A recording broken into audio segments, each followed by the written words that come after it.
Oh my goodness, I cannot believe I just watched one of my worst movie ever, which is none other than 2026 Animal Farm. Let's review this movie, and I can get the Animal Farm 2026 out of my assistant. Hello, folks. My name is NH3 Lounge Hill, and my live stream had been delayed until this Thursday, so we'll be talking about Kim Possible, which I'm very excited. So, let's review some DreamWorks movie. First, we review Ants, which is an alright movie. Give it like a 5 out of 10. It's not good, it's not bad, it's just meh. But this movie should have been a perfect start with DreamWorks animation. But, oh well, can't wait. Anyway, guys, so we'll go back to my movie review on a DreamWorks movie leading up to Forgotten Island. So today, I am doing a movie review to one of my favorite Christian movie I ever seen, which is none other than The Prince of Egypt. Came out of the same year as much as Moana, Ants, and last not least, A Bug's Life, which is none other than 1998. No further ado, let's get this started. Alright, let's get started. Anyway, The Prince of Egypt is a 1998 American animated musical drama film, and this film is directed by Chapman and Steve and Simon. I ain't gonna say their last name because one time I try and say their last name is really darn complicated.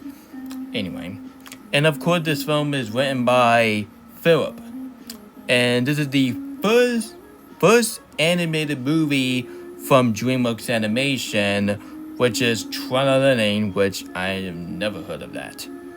And this is the first to be animated in the entire in-house at the DWA after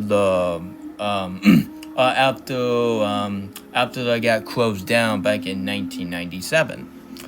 And this is a movie based on the adaptation of the book of the same name and the same concept too. In this film, featuring the song that got won at the Academy Award. So ever since this movie came out, this movie was a Gorda phenomenon. So this movie got a 79% for the critic, and this movie got a 90% for the audience. And this movie is 1 hour and 40 minutes, and this film feels like two and a half hours, but in a good way, of course. And this film is really PG, so this film ain't for kids, so don't let the kids punch it. And of course, this movie got a 7.3 out of 10 on IMDb, and this film got a okay rating on Megascore, which is a 64.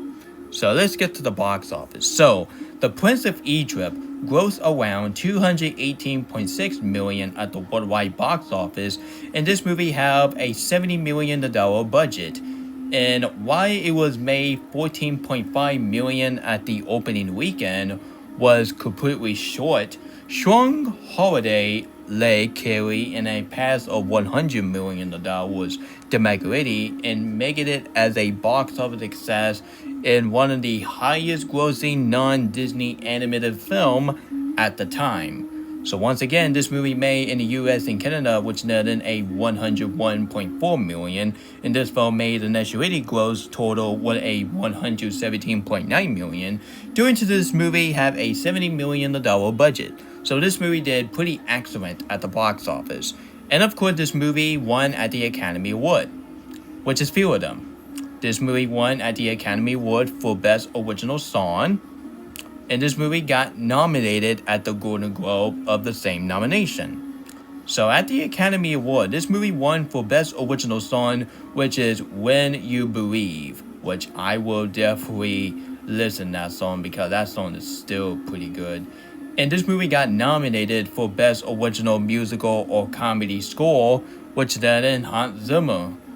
I didn't even know Hans Zimmer did a score in this movie. So overall, this movie got nomination at the Academy Award for Best Original Song, which is well deserved because I love When You Believe. It's my favorite song of 1998, along with The Man I Could Be As You from Moana, and last not least, The Time of Your Life.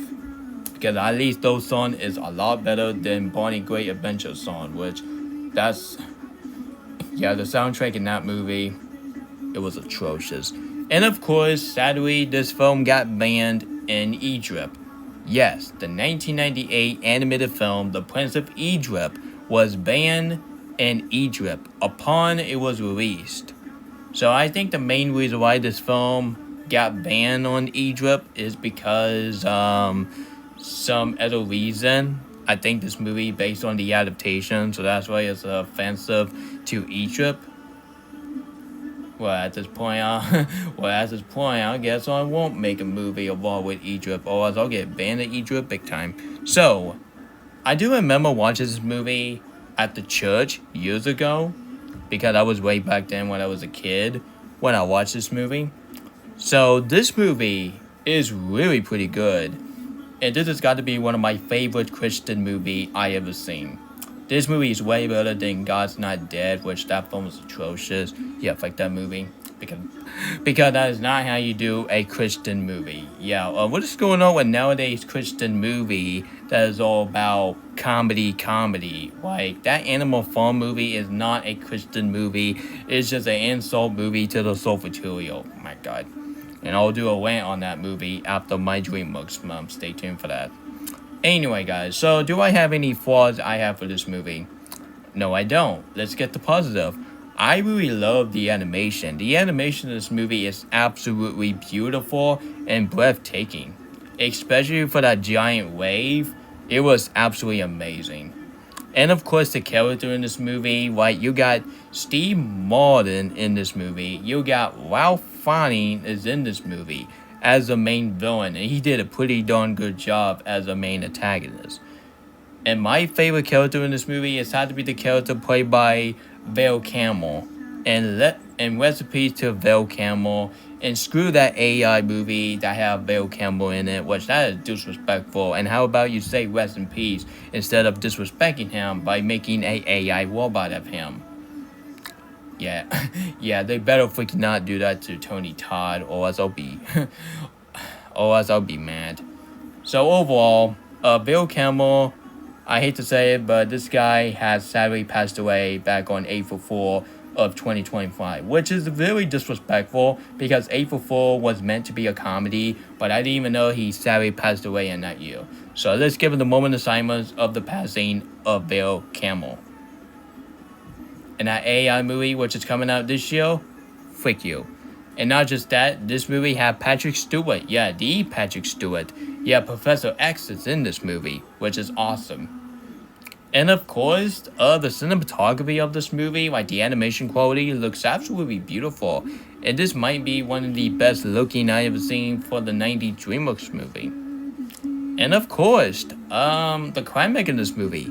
The climax of this movie is dark as F. Like, this movie is the most darkest and might be disturbing DreamWorks movie that we ever seen in our entire life. Because this movie is absolutely dark as F. Yeah, this movie should have been rated PG-13. So if DreamWorks make a live-action remake of The Prince of Egypt, make sure you make this movie PG-13. Because there was a lot of aspects that do not belong in a kids movie. Like the death scene, oh. Like the traitor, oh boy. And of course the climax in this movie with the giant wave, man, dark as F. Anyway, guys, so, and of course the ending of this movie is really a satisfying ending. And I think the main female character in this movie is easily one of my favorite characters of this movie because I just found her very beautiful and very attractive. So yeah, so that's all I have to say about this movie, and honestly, yeah, I have no word about this movie, so thank God I have this movie on Blu-ray. So overall, The Prince of Egypt, it has got to be one of my favorite Christian movie I ever seen, and this has got to be one of my second favorite movie from 1998, along with Moana and The Bug's Life. So I would definitely give The Prince of Egypt a 10 out of 10. This is the very first DreamWorks film to get a 10 out of 10. This is an epic, brilliant masterpiece, y'all. And of course, this movie is well deserved a absolutely cinema. Anyway, folks, that was my movie review to The Prince of Egypt. So tell me, what do you think of this movie? Do you absolutely enjoy this film, or you just like surprising people that you don't like this movie and you think this movie is too much for you? I mean, I'm sorry. And of course, are you one of these bandwagoner? At first, you really enjoyed this film, but now you just don't like this movie because you want to be a part of the bandwagoner. So how about you don't do that, okay? Because that's stupid. And nope, guys, that Joey movie doesn't even count as a sequel for this movie, and I don't count that as a DreamWorks film. So don't even dare me to do a rant on that movie because I'm not counting that as a DreamWorks movie. Yeah, screw that. So yeah, let me see what my next DreamWorks review. Let me see. Alright, I think my next. Oh my gosh, I'm just doing mode. Anyway, so I think my next DreamWorks review is I think El Monacho, I think. Let me see. Huh. Here you go. Alright. My next review of this movie has to be the underrated gem called The Woe of El Taracho. And I still have a crush on this girl until this day. Because I just found her very beautiful and might be the most beautiful character of the 2000s. And I do not want to mess with her every time she get angry. We do not want to mess with this girl. Anyway, folks, so stay tuned for my movie review to the underrated gem, which is named The Woe of El Taracho. And after that, stay tuned for my movie review of Chicken Run. And after that, stay tuned for the 25th anniversary late celebration of the first Shrek movie, which is the one movie that came out the same year when I was born. Anyway, guys, so this is NH Studio lounging it off, and adios, and your gentlemen and ladies have a great ancient unknown.